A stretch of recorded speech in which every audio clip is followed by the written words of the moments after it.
اللہم صلی علی محمد وآل محمد۔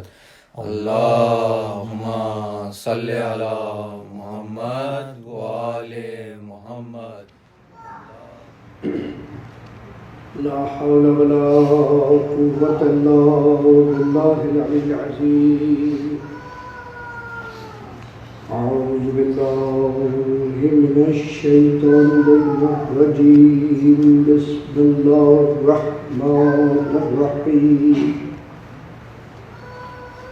الحمد لله الذي لا يبلغ مدحته القائلون ولا يحصي نعمه العبدون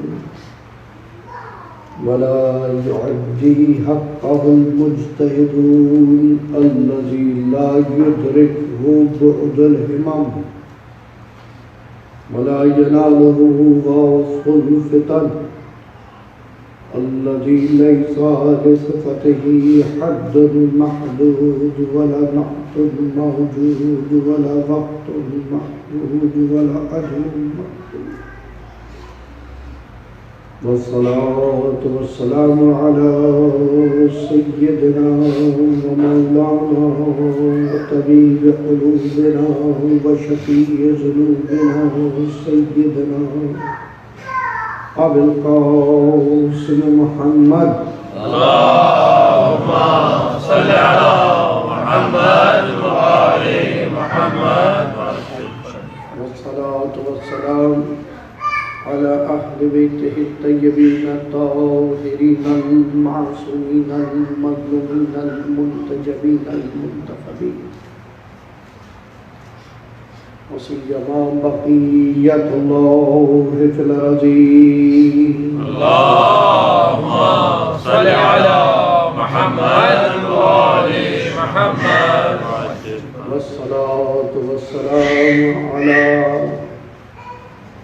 عقيلة بني هاشم وعقيلة العرب وعقيلة الطالبين أم المصائب شريكة الحسين عالمة غير معلمة وزينب بنت علي بن أبي طالب. اللہم صلی علی محمد وآل محمد۔ ولعنة الدائمة على أعداء الله وأعدائهم أجمعين. أما بعد فقد قال الله تبارك وتعالى في القرآن الحكيم وقال بالحق. بسم الله الرحمن الرحيم. إنا أعطيناك الكوثر فصل لربك وانحر إن شأنك هو الأبتر. اللہم صلی علی محمد وآل محمد۔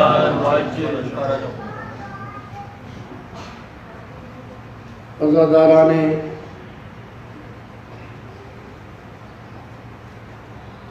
فاتح شام کوفہ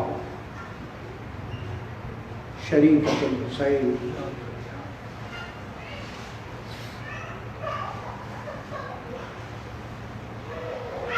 مظہر صفات زہرا، مونس حجت اللہ، محسن حجت اللہ جناب زینب،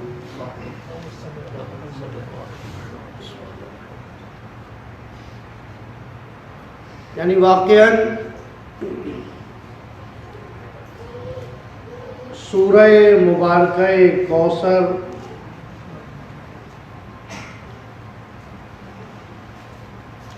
کا وہ پہلو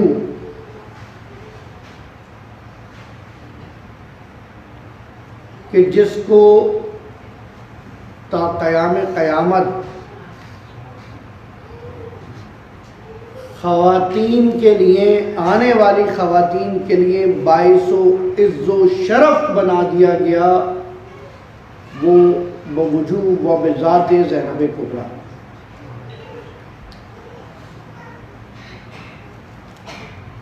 عام طور پہ ہوتا یہ ہے وہ خواب جو باپ نے دیکھے ہوں اور پورے نہ کر سکے، وہ ارادے جو باپ کے ہوں اور پورے نہ کر سکے، وہ اپنے بیٹوں کو بتاتا کہ بیٹا تم یہ کرنا، یہ میں کرنا چاہتا تھا، یا اپنے تجربے بچوں کو منتقل کرتا ہے بیٹوں کو۔ عام طور پہ باپ بیٹیوں کی صرف نازبرداری کرتا ہے، اس سے تجربات و تلخیاں شیئر نہیں کرتا، لیکن ماں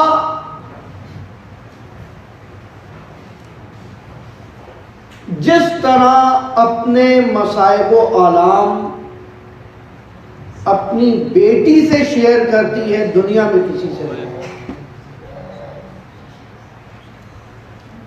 اس لیے کہا جاتا ہے کہ بیٹیاں ماں کی محرم راز ہوتی اور باپ کے لیے سہارا ہوتا ہے، آسرا ہوتا ہے۔ ہزارہا احادیث بیٹیوں کی عظمت میں، لیکن جب جناب سیدہ سلام اللہ علیہا کو اللہم صلی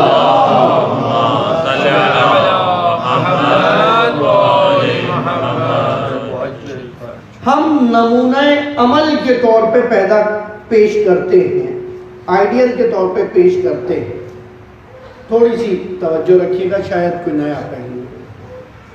ہم بتاتے ہیں کہ ایک بیٹی کا کردار کیسا ہونا چاہیے، یہ زہرا بتائیں گی بیٹی بن کر۔ ایک بیوی کا کردار کیسا ہونا چاہیے، یہ جناب سیدہ بتائیں گی بیوی بن کر۔ ایک ماں کا کردار کیسا ہونا چاہیے، یہ بطول بتائیں گی ماں بن کر۔ لیکن جب بہن کے کردار کی بات آتی ہے، یہاں کردار زہرا سکوت میں، بہت اہم رشتہ ہے عورت کے حوالے سے زندگی میں، بہن و بھائی کا رشتہ، لیکن اس حوالے سے کردار جناب زہرا میں، سیرت جناب زہرا میں یہ باتیں نہیں ملتی،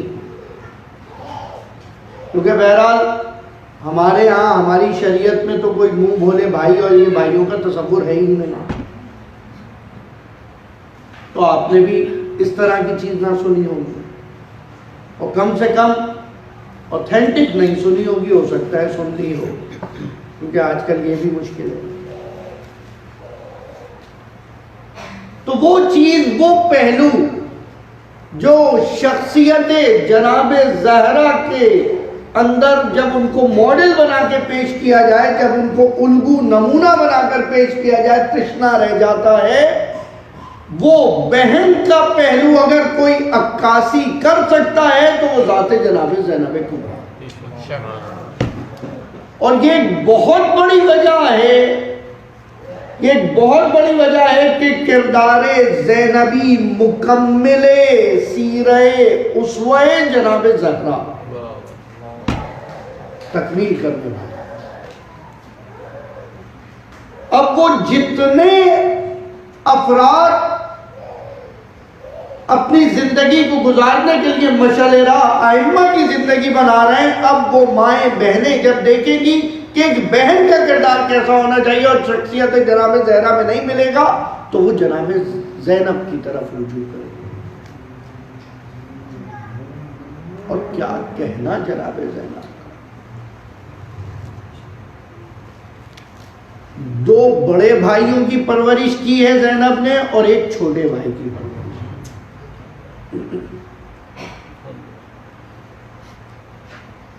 اکثر یہ چیز مصائب کے زمرے میں گزر جاتی ہے کہ زینب و عباس کا جو رابطہ ہے، اللہ اکبر،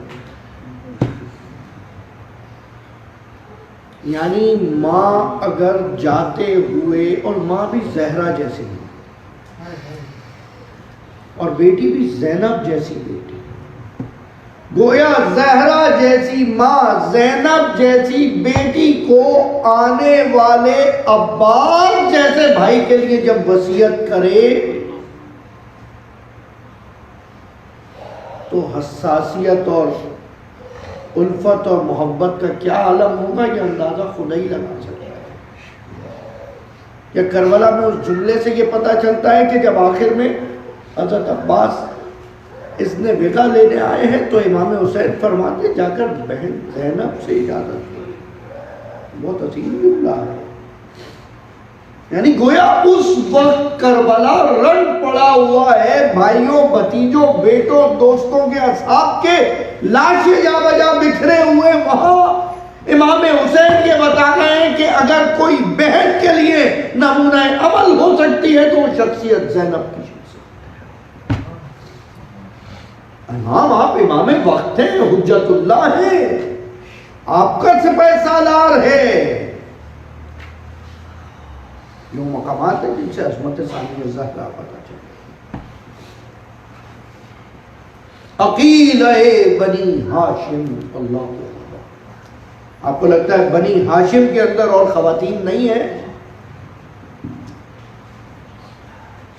برعظمت ثانی زہرا بلند تر صلوات۔ اللہم صلی علی محمد وآل محمد۔ عقیلہ بنی ہاشم، اور لوگ کہتے ہیں 25 سال علی نے جو سکوت کیا ہے، 25 سال علی نے حسن و حسین و زینب کی تربیت کی۔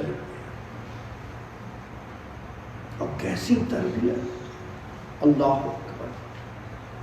میں نے اس دن بھی بیان کیا تھا مولا متقیان کی یہ نہج البلاغہ کی فصاحت و بلاغت جسے دنیا آج دیکھ کر حیران ہے، یہ 4-4.5 سالہ دور کے خطبات و مکتوبات ہیں جو ظاہری خلافت کا وقت ہے۔ وہ 25 سالہ تربیت کے اسرار و رموز کہیں پر صلح حسن میں نظر آتے ہیں، کہیں پر جنگ حسین میں نظر آتے ہیں، کہیں نبرد زینب کبریٰ میں نظر آتے ہیں۔ یہ اثرات علی ہیں، یہ معجزات علی ہیں، اور یہی تو وجہ ہے کہ علی کی علی بیٹی جب تمام مصائب و آلام سے گزر کر آتی ہے تو پریشان نہیں ہوتی، اور اس کے بعد بھی جب دربار یزید میں کھڑی ہوتی ہے فقامت زینب بنت علی۔ اب یہاں سے خطبے کے چند جملے اللہوف سے بیان کر رہا مقتل علی مولا، اور اس مقام پر جب یزید کی بے ادبی حد سے بڑھتی رہی، اس مقام پہ زینب کھڑی ہوئی، فقامت زینب بنت علی فقالت الحمدللہ رب العالمین۔ اب ظاہر سی بات ہے دربار میں جتنے لوگ ہیں، اب اس خطبے کے ان جملات کو اس تناظر میں دیکھیں کہ کس قدر حساس موقع ہے۔ بھائیوں کو، بھتیجوں کو، بیٹوں کو، بچوں کو، دوستوں کو مار دینے والا قاتل سامنے موجود ہے جو خود کو مسلمان کہہ رہا ہے، اس کے سامنے کھڑے ہو کے زینب کہہ الحمدللہ رب العالمین۔ تو خدا کو مانتا ہے تو اب تو سننا پڑے گا۔ وہ کہتے ہیں آخر یہ تو سوچے سننے کی ضرورت کیا تھی، کیا ضرورت تھی یزید کو کہ خطبے کی اجازت دی جائے یا سنا جائے؟ ہم نے خدا سے بات شروع کی تھی، اگر اس وقت روک دیتا یا منع کر دیتا تو اسی وقت کافر گردان دیا جاتا۔ پھر آج یہ جھوٹے مسلمان جو اس کے لیے شہادتیں اور اس کے لیے صداقتیں تلاش کرتے پھر رہے ہیں، اس فرقے کا وجود ہی نہیں ہوتا۔ الحمد جیسے الحمدللہ رب العالمین کا یزید ملعون کو بھی خاموش ہوگا۔ وصلی اللہ علی محمد وآلہ اجمعین۔ اللہم صلی علی محمد وآل محمد۔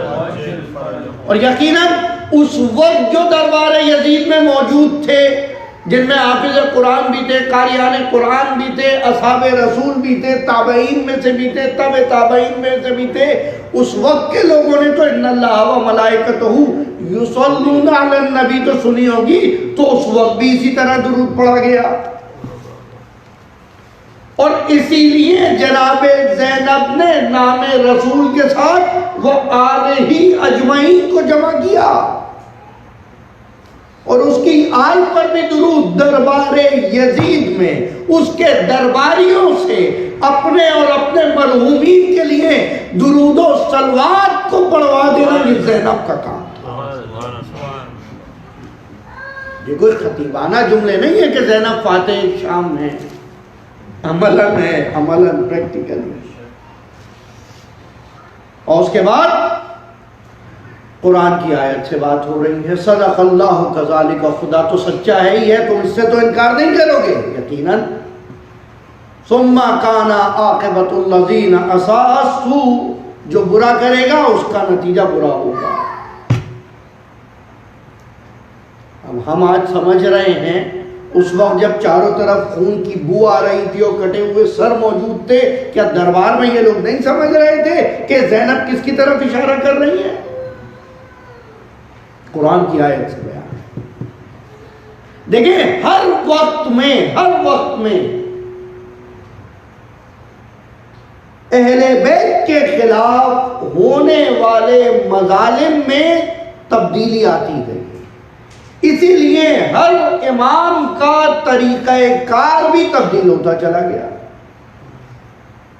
کربلا کے وقت سب سے بڑا کام وہ تھا جو اس وقت ہو رہا ہے، جھوٹا پروپیگنڈا. یزید نے اس قدر جھوٹا پروپیگنڈا کیا تھا، معاویہ نے اس قدر جھوٹا پروپیگنڈا کیا. یہ تاریخ ہے. جو شام کے لوگ پوچھ رہے تھے جب مولا متقیان کی مسجد میں شہادت کی خبر آئی کہ علی مسجد میں کیا کر رہے تھے، یہ جملہ مذاق نہیں ہے، جملہ مذاق نہیں ہے. جب زہرا علی سے پوچھتے ہیں یا علی میں نے سنا ہے کہ لوگ آپ کو سلام نہیں کرتے، اور علی کا پلٹ کر یہ کہنا زہرا میں سلام کرتا ہوں تو میرے سلام کا جواب نہیں دیتے. یہ تاریخ ہے جو اس وقت کے حالات بتا رہی ہے. کیا لوگ بھول گئے کہ کون تھا ابھی خیبر میں جو علم لے کر گیا تھا؟ کون تھا عمر ابن عبدود کے سامنے جانے والا جس کو رسول نے کل ایمان کی سند دی تھی؟ اسی کی ضرورت کے لیے عبادت ثقلین سے افضلیت کی سند پیغمبر نے عطا کی تھی. اسی کو غدیر میں مولا پیغمبر نے بنایا تھا. اسی کو دوش پہ بٹھا کر بت گرائے تھے. یہ سارے فضائل پتہ تھے. تصور کریں. اور یہی چیز آج ہوئی. آپ کو لگتا ہے اس وقت کے مسلمان آپ سے کم پڑھے لکھے تھے؟ آپ سے بہت زیادہ پڑھے. انہوں نے حجت الہی کو اپنی آنکھوں سے دیکھا تھا. اگر وہ گمراہ ہو کے آل کو چھوڑ سکتے ہیں تو آج 1400 سال بعد آنے والی امت محمدی بھی آل کو چھوڑ کے بال کے پیچھے جا سکتی ہے. درود پڑھیے محمد والے.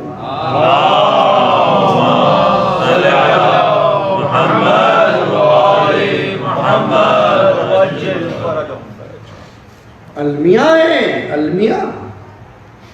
اس وقت کے پڑھے لکھے معاشرے میں یہ آ کر بیان کیا جا رہا ہے، اس طرح منبر پہ بیان کیا جا رہا ہے، اس لباس مقدس کو پہن کے بیان کیا جا رہا ہے. دل دکھتا ہے.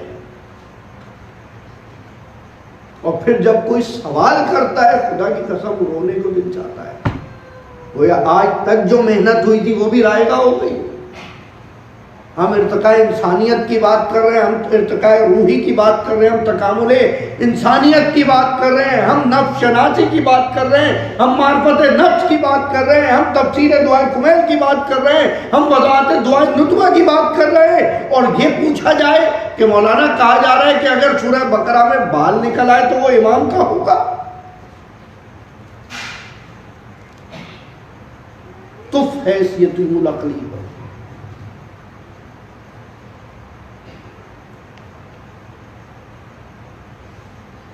امام آ کر آپ کے قرآن کے اندر بال رکھتے جا رہے ہیں. اس کے بعد اس کو پانی میں ڈال لیجیے, اس کے بعد اس سے شفا خدارہ ان چیزوں سے باہر نکلے.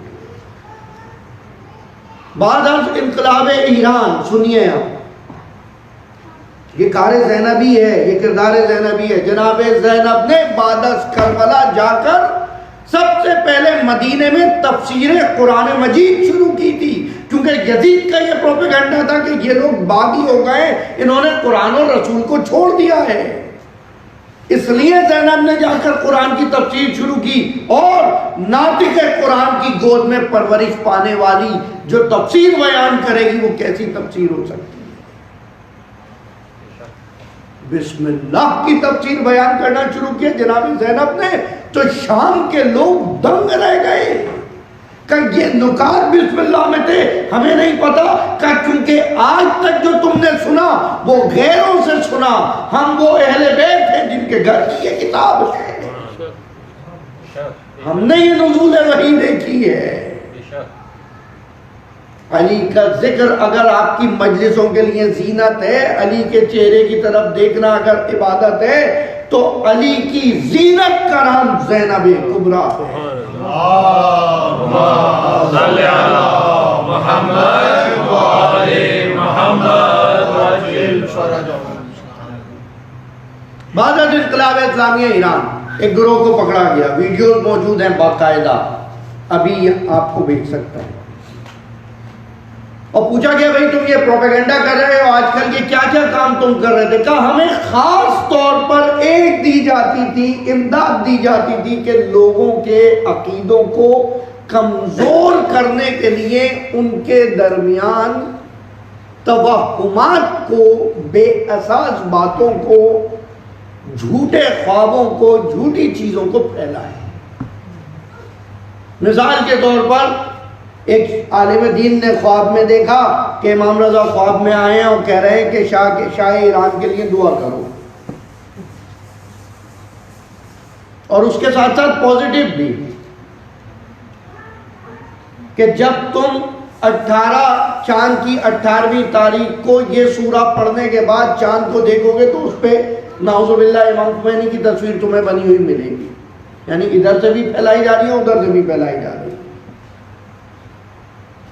یا تمہیں اس طرح سے چاند پر علی لکھا ہوا نظر آئے ہو, اگر نظر نہ آئے تو تمہارا عقیدہ کمزور. تو یا تو اب عقیدہ بچائیے. اور اسی طرح یہی چیز ایگزیکٹ لفظ ہے یہ, اور ہم نے ہی یہ واقعہ مشہور کیا کہ سورہ بقرہ کے اندر تم کھولو گے تو اس میں بال نکلے گا 3 بجے کے بعد اگر کھول کے پڑھو گے. ایک پورا کرائٹیریا بنا کے جس سے پتہ چلے کہ محکم دلیل ہے. زوال کے بعد 3 بجے کے بعد جب قرآن کھول کے سورہ بقرہ پڑھو گے اس کے اندر تمہیں جو بال ملیں گے, اس کا مطلب ہے کہ اس بال کے اندر چھپا ہے اور تمہارا خدا تم سے راضی ہے. اور اس طرح کی دوسری چیزیں آج پھر اسی چیز پہ قوم چل رہی ہے. ہزار دعائیں ہیں, ہزاروں وظائف ہیں. میں نے پہلے بھی بیان کیا تھا ایک وظیفہ, دعائے نور عظیم ترین دعا ہے بلائیات و مصیبتوں کے اندر. دعا امام حسین جو آخری وقت میں امام نے امام سجاد کو منقول کی, جناب فاطمہ کے ساتھ, جو پہلے آپ کے ساتھ میں شیئر کر چکا ہوں. اللہم بحق فاطمہ و ابیہ و بالہ و بنیہ و سر المستودع فیہ. یہ دعا ہے جو آپ کو بیماریوں سے بچا سکتی ہے, وبائی امراض سے بچا سکتی ہے. اور بہرحال وبائی امراض اگر اس کا کہیں ریزن آ جائے, کہیں پر لگ جائے تو ٹھیک ہے, لگ سکتا ہے. دنیا کے 5000 لوگوں کو لگ رہا ہے, آپ کو بھی لگ سکتا ہے, اس میں کیا مشکل ہے. اور جہاں تک عقیدے کی بات کہ اگر یہ بال نکل آئے مولا کیا دلیل ہے کہ یہ امام کا ہے یا نہیں ہے, تو آئیے تاریخ سے دلیل سن لیجئے. امام رضا علیہ السلام کا نام صلی علی محمد و آل محمد وعجل فرجہم. حاکم کے پاس 7 یا 8 بال آئے ہیں. وہ کہہ رہا ہے کہ شخص یہ 8 بال لایا ہے اور کہہ رہا ہے کہ یہ بال رسول کے بال اور مقدس بال ہیں, کپڑے میں لپٹے ہوئے ہیں, کھول کے دکھا رہا ہے کہ ان کی زیارت کیجیے اور چاہتا ہے کہ اس کو انعام دیا جائے، آپ کیا کہتے ہیں؟ امام نے ایک مرتبہ دیکھنا شروع کیا، امام نے کہا یہ 3 نقلی ہیں اور یہ 5 اصلی ہیں۔ آپ ابھی تک غصے سے ڈرے ہوئے ہیں؟ یہ 3 نقلی ہیں اور یہ 5 اصلی ہیں، کہ جو بھی تعداد تھی کہ یہ نقلی ہیں اور یہ اصلی ہے۔ کہ آپ کو کیسے پتا؟ کہ ہمارے بال ہیں، ہمیں نہیں پتا ہوگا؟ تم نے نہیں سنا جب رسول نے کہا تھا یا علی لحموں کا لحمی دموں کا دمی، تمہارا گوشت میرا گوشت ہے، تمہارا خون میرا خون ہے۔ یہ نہیں کہا کہ میرا خون تمہارا خون ہے۔ اگر یہ کہتے تھے تو یہ چیز نسلوں میں نہ چلتی، اس لیے اس طرح کہا کہ تیرا خون میرا خون، تیرا گوشت میرا گوشت، یعنی اب جہاں تک نسل علی چلے گی اس کے اندر وہ شرافتیں وہ فضیلتیں پائی جائیں گی، اگر عمل سے انہیں بچا کے رکھا جائے، بشرط و شروطها۔ اب امام نے کہا کیا دلیل ہے آپ کے پاس؟ امام نے کہا جلا کر دیکھ لو، جو اصلی ہوں گے وہ نہیں جلیں گے اور جو نقلی ہوں گے وہ جل جائیں گے۔ یہ اب ان لوگوں کے لیے بتا رہا ہوں جو کسی دلیل کو نہیں سمجھ پائیں، جو کسی دلیل کو نہ سمجھ پائیں۔ قرآن کھولا آپ نے، سورہ بقرہ طولانی ترین سورہ ہے، قرآن پڑھتے ہوئے اکثر لوگ تھک جاتے ہیں، ظاہر سی بات ہے، غور و فکر کا حکم دے رہا ہے قرآن، افلا یتفکرون افلا یتدبرون، تو غور کرنے میں کبھی کبھی سر کھجایا جاتا ہے، اس میں بال گر جاتے ہیں۔ سورہ بقرہ میں یقیناً گر گئے ہوں گے اگر قرآن کھولا تھا، اور ماشاءاللہ جس تعداد سے آج کل بال جھڑ رہے ہیں تو یقیناً مل جائے گا بال، اس میں مشکل کیا ہے؟ اب اگر مل جائے اسے پانی میں ڈال لیں، بالکل ڈال لیں، مسئلہ نہیں ہے، اس سے شفا میں ہو سکتا ہے شفا مل بھی جائے، میں اس سے کوئی ہرگز میں منکر نہیں ہوں، مجھ سے کہا اس کی ضرورت ہی نہیں ہے، قرآن کے لیے کافی ہے، شفاء للناس، اس قرآن میں لوگوں کے لیے شفا ہے، اور مومنین نہیں کہا، ناس جو آئے گا اس کے لیے شفا ہے، فیہ شفاء للناس، شہد کے لیے کہا فیہ شفاء للناس۔ اب یہ قرآن جس کے اندر شفا ہے، اب اگر وہ بات آپ یہ سمجھنا چاہتے ہیں کہ اصلی ہے یا نقلی ہے، جلا کر دیکھ لیجئے، اور اگر جل جاتا ہے تو عوام کا ہے، اور اگر بچ جاتا ہے تو امام کا ہے۔ محمد و آل محمد صلوات اللہم صلی علی محمد و آل محمد۔ پھر وہ واقعی تبرک ہے، واقعی باعث رشک ہے۔ آج کشمیر میں درگاہ حضرت بل ہے، آج افغانستان میں درگاہ حضرت بل ہے، جہاں بال موجود ہے، منہ رسول مصر میں موجود ہے، لوگ جا کے زیارت کرتے ہیں، ترکی کے استنبول کے میوزیم میں موجود ہے، لوگ زیارت کرتے ہیں، لیکن ہاں بال رسول سے عقیدت رکھیں، لیکن آل رسول سے بھی عقیدت رکھیں۔ آل رسول بیان کر رہے ہیں، جناب زینب کا عظیم ترین کام، 1 سال کے اندر 2000 لوگوں کا لشکر تیار ہو گیا جو کربلا کا انتقام لینے کے لیے اٹھے۔ جائیے تاریخ پڑھیے، 8 سے 10 قیام ہیں جو لوگوں نے انتقام لینے شروع کیے کربلا کے بدنی ہیں، صرف مختار کا قیام مشہور ہو گیا ہے، 8 سے 10 قیام ہیں جن لوگوں نے انتقام لینا شروع کیا کربلا کے لیے۔ کوئی بصرے میں کر رہا ہے، کوئی کوفے میں کر رہا ہے، کوئی کربلا میں کر رہا ہے، کوئی مدینے میں کر رہا ہے، اور یہ قیام مسلسل، ان قیاموں میں سب سے اساسی شخصیت کہ جس نے لوگوں کو یہ یقین دلایا کہ تم نے جو کھویا وہ حجت الہی تھی اور تم گناہ گار ہو، اور اس سے جبران کا طریقہ یہ ہے کہ آکے میں وقت کے خلاف جہاد کے لیے اٹھو، یہ زینب کبریٰ کے خطبات تھے۔ ختم کیا اور جھوٹے پروپیگنڈے کو جو یزید نے چلایا ہوا تھا۔ حالت یہ تھی یزید کسی کو گورنر بنا کر بھیج رہا ہے تو لوگ گورنری قبول کرنے کو تیار نہ تھے، اور اگر وہاں کوئی گورنر جاتا بھی تھا دوسرے شہر میں تو چھپ کر جاتا تھا رات کی تاریکی میں۔ یہ خطبات زینب کا معجزہ تھا۔ یہ خود بات زینب کا معجزہ تھا کہ دربار میں موجود جیسے ہی خطبہ ختم ہوا ہے جتنے افراد موجود ہیں یزید پر لعنتیں شروع کر دیتے ہیں، اور اس کے بعد یزید ارادہ کرتا ہے کہ اب ان کو یہاں سے رہا کیا۔ یہ اسی دن بنیاد ڈالی گئی، اور یہاں تک کہ بی بی فرماتی ہیں کہ اے یزید تو کیا سمجھتا ہے، تو نے ہم پر زمین و آسمان کے راستے بند کر دیے۔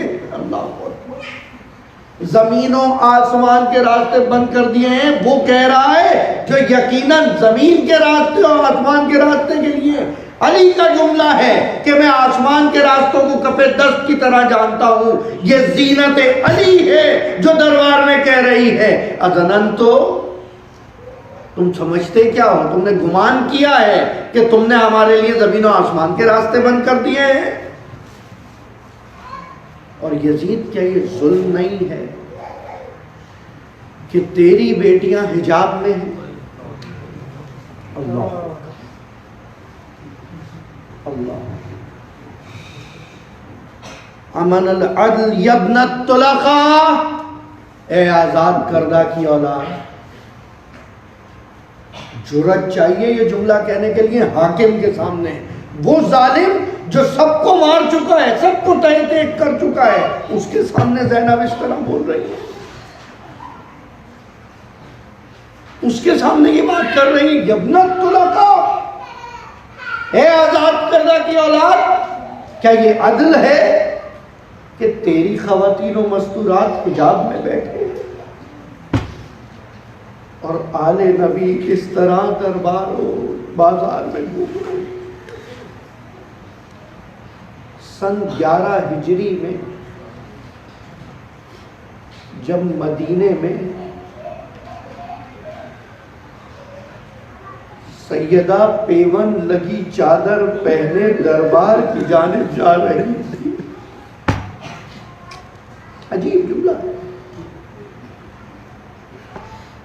تو بی بی زینب کا یہ جملہ ہے اماں چادر تبدیل کر لیتے،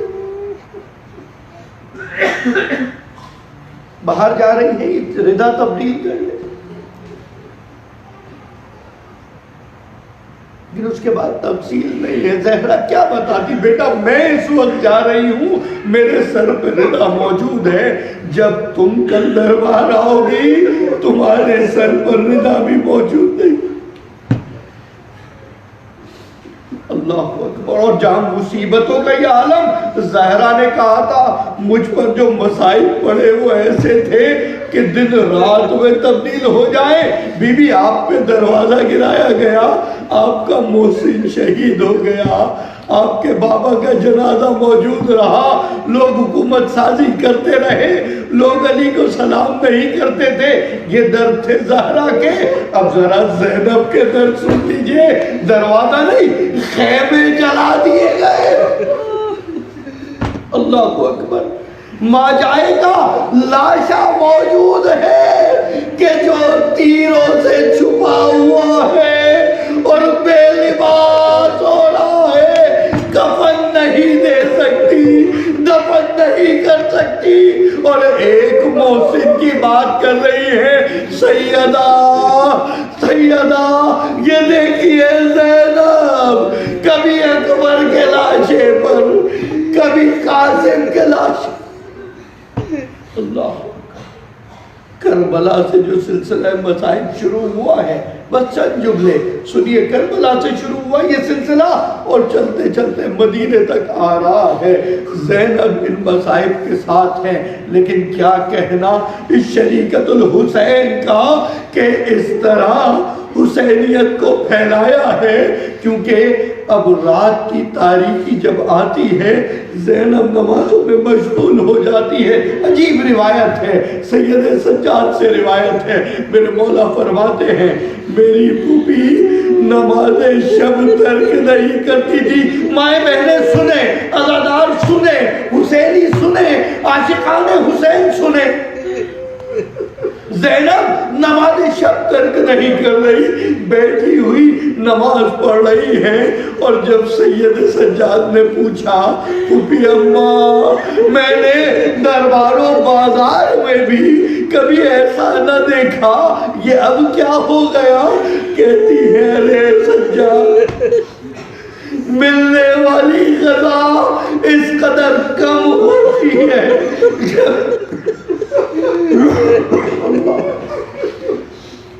ملنے والا کھانا اتنا قلیل ہوتا ہے کہ میں بچوں کو کھلا دیتی ہوں، خواتین کو کھلا دیتی ہوں۔ اب اس بدن میں طاقت نہیں رہی کہ کھڑے ہو کے نماز پڑھوں۔ میں کہوں گا بیوی نماز شب ہے، ترک کی جا سکتی ہے۔ ارے زینب کہ جس کو حسین جاتے جاتے کہہ رہے تھے بہن زینب نماز شب میں حسین کو یاد رکھنا، اب یہ نماز خالی نماز نہیں ہے بلکہ یاد حسین، اللہ اکبر، یاد حسین بن چکی ہے۔ ہاں ادائے حسین کا یہ بھی طریقہ زینب نے سکھایا۔ نماز رات کی تاریکی میں سجدہ پہ حضور خدا ہو رہا ہے لیکن حسین کو یاد کیا جا رہا ہے۔ اللہ اکبر، یہ نمازیں چلتی رہی۔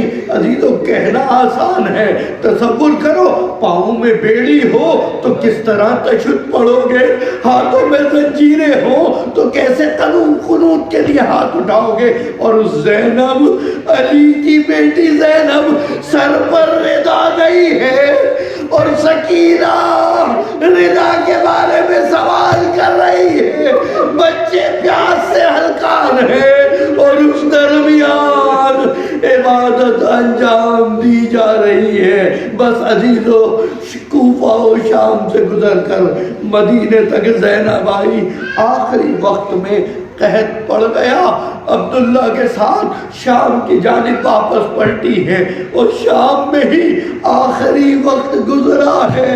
آخری وقتوں میں زینب کہہ رہی ہے مجھے یہی دفنایا جائے گا۔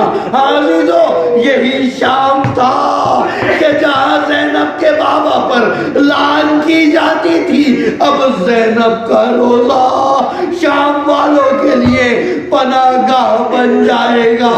ہاں یہ علی کی بیٹی زینب، یہ صابر حسین کی بہن زینب۔ عزیزو اب جب حسین سے کچھ مانگو زینب کا واسطہ دینا، اب جب علی سے کچھ مانگو زینب کا واسطہ دینا، اس لیے کہ جو مصائب زینب نے جھیلے کوئی تصور نہیں کر سکتا۔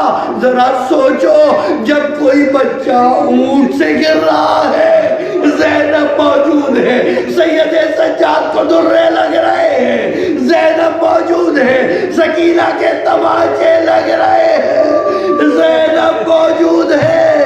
ہاں جب زینب کے بازوؤں پر رسی بندھی، ایک مرتبہ ترائی کی جانب دیکھا، السلام علیکم یا ابوالفضل عباس، الا لعنت اللہ علی القوم الظالمین سيعلم الذين ظلموا ما تحصل. یا